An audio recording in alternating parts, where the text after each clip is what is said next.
Okay, take 2. Paano gamitin yung twin needle sa mga portable sewing machine or mga domestic sewing machine, no?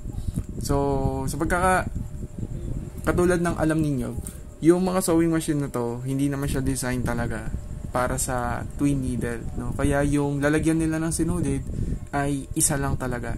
Okay? Merong iba na dalawa yung lalagyan nila ng sinulid. Okay, pero anyway, ito yung nabili ko sa Shopee. Yan, twin needle. 3 piraso na yan. So, magkakaiba lang sila ng gap. Merong 2 mm yung gap, merong 3, merong 4 mm. So, depende sa kung gaano kalapad yung distansya na gusto mo, no? Or yung gap between the 2 stitches, no?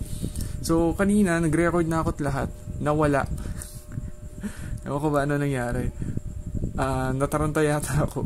Pati yung cellphone ko nataranta. Kasi nga, nagkamali ako at ayan, nabali yung isang karayo. So, paano nga ba yung nangyari? Mamaya explain ko kung bakit. Okay? So, balik tayo. Pwede ba dito yung lahat ng mga sewing machine natin na portable? Pwede. No, kahit yung mga kulay purple, yung mga tig 1,000 pesos sa online, pwede rin sila. Na-try ko na yun dati. Okay, so ang tanong, paano? Okay, so setup lang natin. So una, setup natin syempre yung sinulid. Yan. So yung sinulid na nilalagay natin or ilalagay natin, una ay yung karaniwan, no? Kung saan natin nilalagay yung sinulid talaga no ating sewing machine. So ako dito siya. Setup lang natin yan. Pasensya na medyo magulo. Medyo magulo na yata yung video ko kasi ang dami ko na sinabi kanina, parang more than 10 minutes na yata yun. So, ulitin ko. Ayan. Pero anyway, ayan. So, setup lang natin siya. Ayan. Ayan. So, as usual lang, no, kung paano ninyo ilagay yung sinulid. Teka lang, setup na ako ng sinulid. Wala pa pala yung karayom. So, anyway, maglagay muna tayong karayom. So, pili lang kayo, no, kung alin dito yung gusto ninyo. So, pipiliin ko na lang yung pinakamaliit yung gap, which is yung 2 mm. So, katulad ng dati, yung flat ay facing away sa inyo, no? Yan. Tapos yung nakaharap sa inyo, dapat yung rounded na na side. So, ilagay lang natin siya dito. Yan. Okay, tapos habang pinupush natin pataas yung karayom, ikutin lang natin to para ma-lock in place yung karayom natin. Tapos, ito na nga yung pinaka-importante na kailangan natin. Kahit anong mangyari, kapag nilagay nyo to, wag nyo munang ipipress yung start or aapakan yung foot pedal. Siguraduhin nyo muna na may sapat na space yung sewing machine ninyo at lalo na yung foot pedal, yung presser foot na ginagamit ninyo. Kasi may mga presser foot na ayan, maliit lang yung gap, no, yung pasukan ng karayom. Meron mga presser foot na bilog lang, as in pang single na karayom lang. So hindi yun pwede, no. So tignan niyo muna kung kasya ba dito yung twin needle, no. Pangalawa, kung kasya man dito, i-check niyo muna din kung kasya ba siya dito sa sewing machine ninyo mismo. Makikita ninyo itong part na to. Yan, yung part na yan. Diyan pumapasok yung karayom, no? So, gamit yung hand wheel natin dito. Ikutin lang natin manually. Ayan. So, makikita ninyo hindi sakto yung aking karayom, no? Kasi yung machine ko sa ngayon, naka-set up siya for zigzag na pattern. Yan. So, kapag kinlik natin yung straight lang, mapapansin natin magbabago yung position nung karayom. Ayan, nagbago yung position niya. Try natin ngayon ulit na ipasok. Ayan. So, pasok na, no? So, yun yung kailangan natin tandaan. Kapag magpapalit ka ng stitch design, i-manual mo muna, tignan mo muna kung pasok ba. Kanina, sabi ako ng ganun. Tapos, pinalit ako sa zigzag. Hindi ko muna tinest. Pinindot ko agad yung start. So, ayun. Ang ending, nabali yung karayom at nawala pa yung recording ko at umulit ako. Okay? So, ayan. No? So, tignan natin, no? Ayan, pasok siya. Diba? Ulitin ko lang. Pero kapag nagpalit tayo ng stitch, diba? Itong zigzag, iba na yung placement, hindi na siya pasok. So, delikado yan, no? Lalo na may mataas yung risk na baka yung karayom ay tumalsik at pwedeng tumama sa mata nyo, etc. So, medyo delikado yun. So, ayun lang. Test nyo muna. Balik lang natin siya sa number 2. Yan. Okay.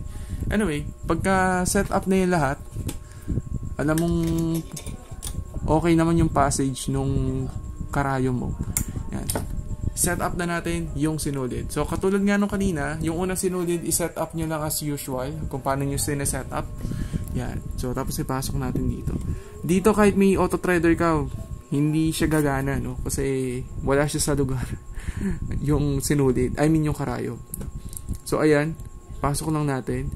Sa left ba o sa right? Kahit saan dyan, okay lang. Wala naman yung problema. Ayan. So, ilagay lang natin sa ilalim ng pressure foot. Yan. And then, dun tayo sa pangalawang sinulid. So, ako, gumagamit ako ng ganitong sinulid. Yung medyo malaki, yung cone. So, pwede siyang nandito lang sa side. Yan. Tapos, kuha lang kayo ng sinulid dyan. O kung maliit naman yung gamit nyo, basta ilagay nyo lang dito sa side na to. Huwag dun sa likod nung sewing machine kasi pwedeng tamaan yun kapag ka nananahina kayo. No? So, ako naman, ang ginagawa ko, para yung medyo makaiwas dun sa magkabuhol yung dalawang sinulid, ilalagay ko siya dito sa may bobbin winder. Yan, dyan ko siya nilalagay. Tapos, isa-set up ko lang siya as usual ulit kung paano ko sineset up yung sinulid. Ayan, so, magkikita na sila dito. Okay, so set up nyo lang as usual. Ayan, pinaghiwalay ko lang sila ng konti. Ayan, okay, tapos ito, pasok natin dun sa isang karayom sa kabila.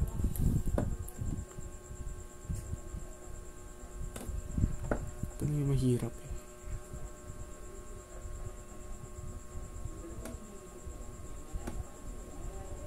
Ayan na, pasok na. Okay. So, katulad ng dati, lagay natin sa ilalim ng pressure foot. Tapos, pag dalawa na yung sinulid mo, try mong hilahin yan sa likod. Hilahin mo siya. Tingnan mo kung yung tension ay sakto lang. Kasi kapag twin needle, medyo sensitive sila sa tension. No? Kahit na naka-normal lang yung tension, kung minsan kapag twin needle yung ginamit, para bang hirap siya na hatakin yung sinulid. No? So, i-adjust nyo na lang. Basta dapat kapag hinila mo to smooth lang. Hindi siya mahirap hilahin. Okay? So, next, set up natin yung bobbin. Yan. So, yung bobbin natin, letter P, no? Yan. Dapat pag ganito siya, hindi siya pag ganito. Pa letter Q or number 9. No, dapat letter P. Yan. So, ulog lang natin yung bobbin. Tapos, lock lang natin siya doon. Yan. Okay. So, sara ko lang ng konti yung bobbin. So, hawakan natin ngayon yung dalawang sinulid mula doon sa dalawang karayom natin. Tapos, ikutin natin yung hand wheel para makuha yung sinulid mula sa bobbin. Ayan. Hindi pala hinila. Isa pa. Minsan talaga hindi siya nakukuha sa una, no? Yan. Sa pangalawa, nakuha na siya. Nilang natin. Tapos, ilagay lang din natin siya dito sa likod. Yan. Imagine lahat ng sinabi ko na kanina. Yan. So, kapag okay na, lock nyo na yung bobbin. Tapos, pwede na tayong manahe. Okay? So, subukan natin siya sa jersey fabric. Although itong jersey fabric na to medyo ano siya, medyo stretchy. Dati zoom out ko pala. Ano lang to, no? Mula lang siya dun sa ni-repair ko na t-shirt. Yan. Medyo stretchy. Alam niyo na, kalaban natin to.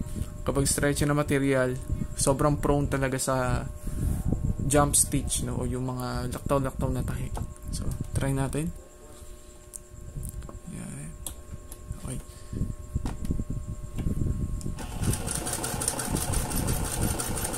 tignan natin kung hindi siya mag-skip. Yan. So, kapag tapos na, linong natin. Yan. Hilahin natin patalikod. Ako, kapag pinuputol ko yung sinulid, binababa ko muna yung pressure foot para ma-lock in place yung sinulid, no? Para hindi siya mahila. Yan. Kasi pag nahila yan, matatanggal sa karayom, ito-thread mo na naman ulit. So, ito yung tahi niya. Gamit yung twin needle. Yan. Okay naman. Yan. Wala naman siyang jump na stitch, no? Tapos ito yung sa likod. So, kung anong kulay nung sa babin ninyo, ganun din yung kulay nung tahi sa likod. Yan. Tapos ito siya sa harap. Yan. Sa harap, dahil yung nasa right ay kulay blue, so ayan. Tapos yung nasa left, yun yung kulay black. Yan. So, kayo na lang bahalang tumingin. Yan. So, ganito yung 2mm. Medyo malapit masyado sa totoo lang. So, try naman natin dun sa mga non-stretchable fabric. Pag non-stretch, ano yan? Mas easy na tahiin. Ito, meron akong coco cloth dito. Actually, ito yung tinahi ko kanina. Ayan, hindi ko na pala siya isa-sample ulit. Ayan. Okay. Ang linis ng tahi niya. Ito yung 4mm ang gamit ko dito. Ayan. Which is, hindi ko na magamit kasi nga nabali ko. Ayan, nagkamali ako. Ayan o. Dito ko siya tatayiin ng zigzag sana kanina. Ayan. Actually, pwede siyang sa zigzag as long as pumapasok yung yung karayom dun sa ilalim. No, sige, try natin dito yung iba. Baka pwede yung ibang zigzag. Tapos, tulad ng tinuro ko, manual muna. Ayun. Yun, pasok. Pwede siya. Yan. Basta pumasok. Pwede yan. Okay.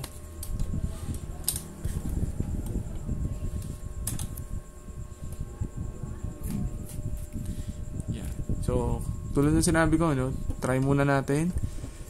Yan. Kapag hindi siya pumasok, huwag mo na ipilit. Mababali lang yung karayom. Yan. So, pwede siya kahit anong tahi sa twin needle talaga. Depende na lang kung trip nyo yung itsura. Pwede na yan. Tipid tayo sa sinulit.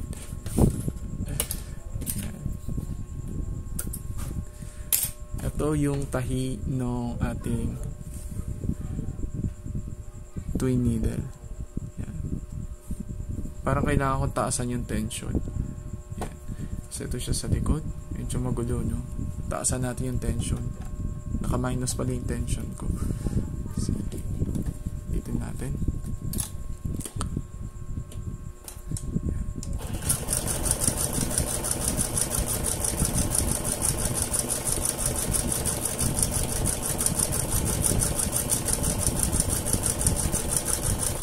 Okay. Okay na yan. Hindi na natin aanuhin.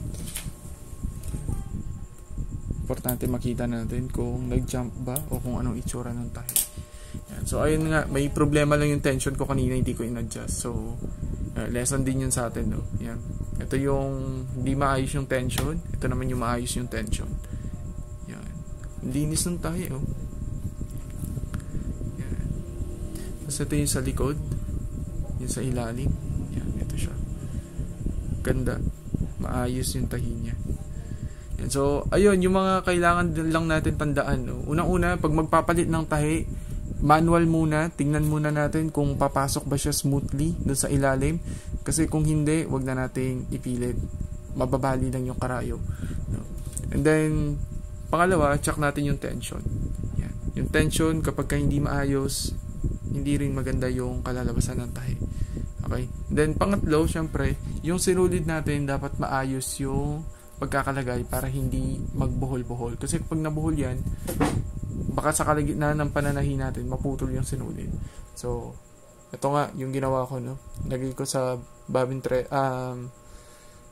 yan, sa lalagyan ng bobbin, yung isang sinulid. So, ayun lang. Maraming salamat.